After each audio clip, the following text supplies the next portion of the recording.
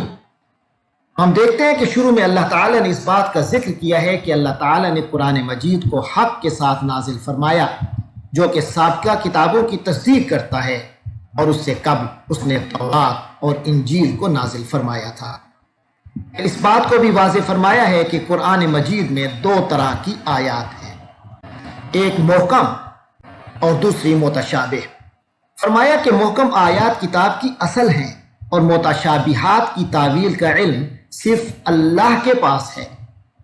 جن لوگوں کے دلوں میں مرض ہوتا ہے وہ متشابہات کی تعویل کے پیچھے بھاگتے رہتے ہیں، اور اہل ایمان کہتے ہیں جو کچھ بھی ہمارے رب نے اتارا ہمارا اس پر کامل ایمان ہے۔ اور یہی چیز ہی اسلام یعنی اللہ کے آگے اپنے آپ کو ہر معاملے میں جھکا دینے کی اصل ہے۔ لہذا بتا دیا گیا اللہ کے نزدیک دین صرف اسلام ہے، اس لیے جو آخرت کی فلاح و بہبود کا خواہش مند ہے اس کو اسلام کا ہی راستہ اختیار کرنا ہوگا۔ اس کے بعد ہمارے سامنے دوسرا موضوع آتا ہے اللہ تعالیٰ کی قدرت کے 4 قصے۔ اللہ تبارک و تعالیٰ کی کچھ قدرت کے بیان، اللہم مالک الملک تؤتی الملک من تشاء وتنزع الملک ممن تشاء وتعز من تشاء وتذل من تشاء بیدک الخیر انک علی کل شیء قدیر کے بعد انبیاء اور رسل کے حوالے سے ایک تمہیدی بات آتی ہے۔ پھر اس کے بعد ہم نے دیکھا کہ سورۃ البقرہ کا اختتام اللہ کی قدرت کے بیان پر ہوا۔ اس سورت کی ابتدا میں عظمت قرآن کے بیان کے بعد اللہ سبحانہ و تعالیٰ کی قدرت کی وضاحت ہوتی ہے کہ وہ رحم مادر میں انسانوں کو جس طرح چاہتا ہے صورت عطا فرما دیتا ہے کہ وہ بغیر رنگ، روشنی اور کینوس کے دھڑکتے ہوئے دل والا انسان بنا دیتا ہے۔ قدرت کی مزید تفہیم کے لیے 4 قصے وارد ہوئے ہیں۔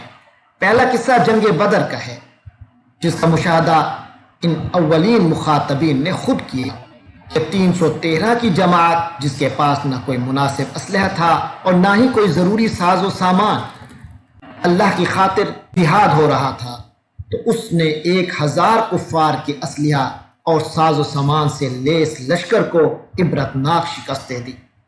پھر دوسرا قصہ ہم دیکھتے ہیں کہ حضرت بی بی مریم رضی اللہ عنہا کا ہے کہ آپ کی بچپن سے جوانی تک پوری زندگی اللہ کی بندگی میں صرف ہوئی، یہاں تک کہ بارگاہ الہی سے آپ کے لیے یہ کرامت بھی ظاہر ہوئی کہ آپ کے پاس بے موسم کے پھل آنے لگے۔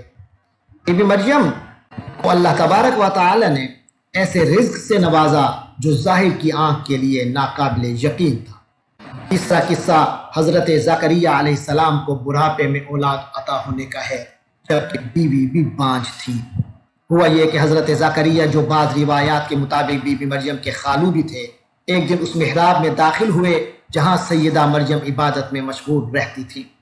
انہوں نے سیدہ مریم کے پاس بے موسم کے پھل اور ناقابل یقین رزق کی اس عطا کا مشاہدہ کیا تو ان کا یہ یقین کہ اللہ جس کو چاہتا ہے بلا حساب رزق دیتا ہے عین الیقین میں آ گیا۔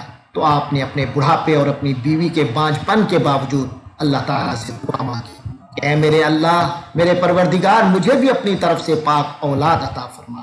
تو آپ کی دعا قبول ہوئی اور اللہ نے آپ کو حضرت یحییٰ علیہ السلام سے نوازا۔ چوتھا قصہ، اللہ تعالیٰ نے بی بی مریم کے ہاں سیدنا عیسیٰ علیہ السلام کی معجزاتی ولادت کا ذکر کیا ہے، جو بغیر باپ کے پیدا ہوئے، اور آپ کے مختلف محیر العقول معجزات کا بھی ذکر آیا ہے، جن میں بچپن میں بولنے اور زندہ آسمان پر اٹھائے جانے کا بھی ذکر ہے۔ پھر اسی مناسبت سے تیسرا موضوع شروع ہوتا ہے، وہ ہے اہل کتاب سے مناظرہ، پھر دعوت مباہلہ اور باہمی افہام و تفہیم کا راستہ۔ حضرت عیسیٰ علیہ السلام کے انتہائی محیر العقول معجزات کے باعث کچھ لوگ آپ کو اللہ کا بیٹا قرار دینے لگے، وہ عیسائی کہلائے۔ ان کی غلط سوچ کے ابطال کے لیے ان سے مناظرہ اور پھر مباہلہ کی دعوت یعنی چیلنج کا ذکر ہے۔ اس کے آخر میں اس نقطے کی طرف دعوت دی گئی ہے جو سب اہل کتاب کو تسلیم ہے، اور وہ ہے کلمہ لا الہ الا اللہ۔ پھر اس پارے کے آخری حصے میں انبیاء سابقین سے عہد کا ذکر ہے جو اللہ تعالیٰ نے انبیاء سابقین سے لیا تھا۔ جب آخری نبی حضرت محمد صلی اللہ علیہ وآلہ آلہ وصحبہ وسلم تشریف لائیں گے تو تم ان پر ایمان لاؤ گے اور ان کی بات مانو گے اور ان کی حمایت کرو گے، جس کا لازمی تقاضا یہ ہے کہ اب ان رسولوں اور انبیاء کے نام لیوا خاتم النبیین حضرت محمد صلی اللہ علیہ وآلہ آلہ وصحبہ وسلم کی تشریف آوری کے بعد اس عہد کو پورا کرے۔ جو ان انبیاء سے سچی نسبت رکھتے ہیں ان پر یہ لازم ہے کہ وہ حضرت محمد صلی اللہ علیہ وسلم کی اتباع کریں، انہیں کی اطاعت کریں۔ تو پھر آخر میں تمام انبیاء کے بتائے ہوئے طریقے کا ماحصل یعنی دین اسلام پیش کیا گیا، اور اللہ کے ہاں یہی کامیابی کا راستہ ہے، اس بات کو واضح کیا گیا اور یہ واضح کیا کہ جس کسی نے بھی اس کے علاوہ کوئی راستہ اختیار کیا تو وہ کافر نامراد ہے، اور کفر پر مرنے والے اگر زمین کی مقدار کے برابر سونا بھی لے کر آئیں تو اللہ تعالیٰ اس سونے کے بدلے میں انہیں معاف نہیں کریں گے اور ان کے لیے دردناک عذاب ہوگا۔ اللہ تبارک و تعالیٰ سے دعا ہے کہ ہماری موت ایمان پر ہو، ہماری زندگی اسلام پر ہو، ایمان پر ہو، ہمیں اللہ تعالیٰ اسی حالت میں ایمان اسلام کی حالت میں وفات دیں۔ وآخر دعوانا الحمد للہ رب العالمین۔